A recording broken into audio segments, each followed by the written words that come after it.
Bom, vamos lá. Essa é a segunda vez que eu gravo esse vídeo, porque infelizmente um amigo meu me ligou muitas vezes e atrapalhou eu acabar o vídeo. Mas vamos lá. Nesse vídeo eu quero falar um pouco sobre psicanálise, mais especificamente sobre sadismo e também um pouco de masoquismo. Eu sei que parece ser umas palavras e umas ideias muito controversas, sombrias. E eu não vou dizer que eu acredito, que eu levo isso ao pé da letra, até porque eu tenho minha religião, né? Mas a própria Bíblia fala pra gente estudar tudo e reter o que é bom. Então dá pra gente ter um pouquinho de aprendizado com isso. Dá pra gente tirar algumas ideias interessantes. Eu estudo psicologia, ainda não estou na faculdade, mas eu estudo bastante porque eu simplesmente gosto muito disso. E esses dias eu estava vendo uns vídeos, li um pouco também sobre sadismo. O que seria o sadismo? Sadismo seria ter prazer no sofrimento alheio. Isso parece ser meio bem sombrio, bem maldoso. Mas nós temos isso dentro de nós, esse prazer em ver o sofrimento alheio. Às vezes você pode pensar, eu tô vendo, você pode ver uma notícia de um crime, de uma morte, ou você pode andar na rua e ver uma pessoa morta, um acidente. Você pode pensar, tem duas explicações ao meu ver. Você pode. Três, na verdade. Pode ser pura curiosidade. Pode ser seu cérebro tentando entender nos mínimos detalhes o que aconteceu naquele acidente para que você se prepare para não acontecer aquilo com você. E a terceira, pode ser esse sadismo, esse prazer em ver o sofrimento do outro, porque você se identifica com a dor do próximo, não no sentido bom, é claro. Também, um pouco no bom, mas também no mal, porque você pode não ter uma compreensão. Isso na psicanálise se chama pulsão de morte.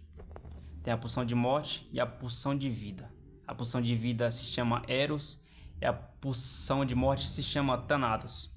E aí você olha para a pessoa e você pensa: essa pessoa morreu ou essa pessoa se machucou. E por mais que eu já tenha vivenciado isso uma ou duas vezes, eu não quero vivenciar isso de novo. Ou eu não compreendo bem como que é a morte, como que é a dor. Então, ao ver a outra pessoa passando por esse tipo de sofrimento, você pode sentir um certo tipo de prazer, essa pulsão de morte, essa satisfação em ver o outro sentir a dor. Você vê que você não é com você e você pensa: ainda bem que não foi comigo, ainda bem que foi com ele. E aí você entende bem o que aconteceu. Então essas são as três possíveis explicações para isso.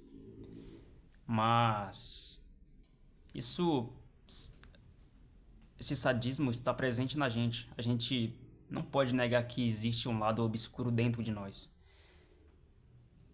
Na nossa infância, nós podemos perceber que muitas das vezes nossos pais observam esses comportamentos em nós. Às vezes a gente quer, nós somos egoístas, nós queremos o brinquedo da outra criança, ou às vezes nós maltratamos outra criança, ou talvez até um animal, queremos ser o centro das atenções, queremos escolher as brincadeiras e tudo mais. Isso está presente na nossa infância. Então, quando isso é muito recorrente, que nossos pais ou pessoas responsáveis nos repreendem muito, fica repreendendo a gente o tempo todo por esse tipo de comportamento, isso vai se tornando algo reprimido. Isso se torna tão reprimido que quando a pessoa chega na idade adulta, muitas das vezes, ela se torna uma pessoa muito boazinha, sabe? Uma pessoa muito liberal, uma pessoa muito calma, tranquila, que não deseja o mal do outro. E até certo ponto isso é bom. Mas se você for parar para pensar, você precisa ter um pouco desse sadismo. Você precisa, de alguma forma, se a pessoa não tem esse sadismo, não da forma extrema e muito intensa, mas equilibrada entre ser bom e ser mal, se a pessoa tem isso, então ela consegue ser uma pessoa que consegue dizer não, uma pessoa que consegue rejeitar pessoas, rejeitar pedidos, sei lá, qualquer coisa. Por exemplo, uma pessoa que sofre constantemente de abuso em casa, dependência emocional, esse tipo de coisa. É uma pessoa que ela está sendo um pouco masoquista, digamos assim. Ela está sentindo prazer no próprio sofrimento, mas ao mesmo tempo ela não consegue ter esse sadismo para poder fazer a outra pessoa sofrer também.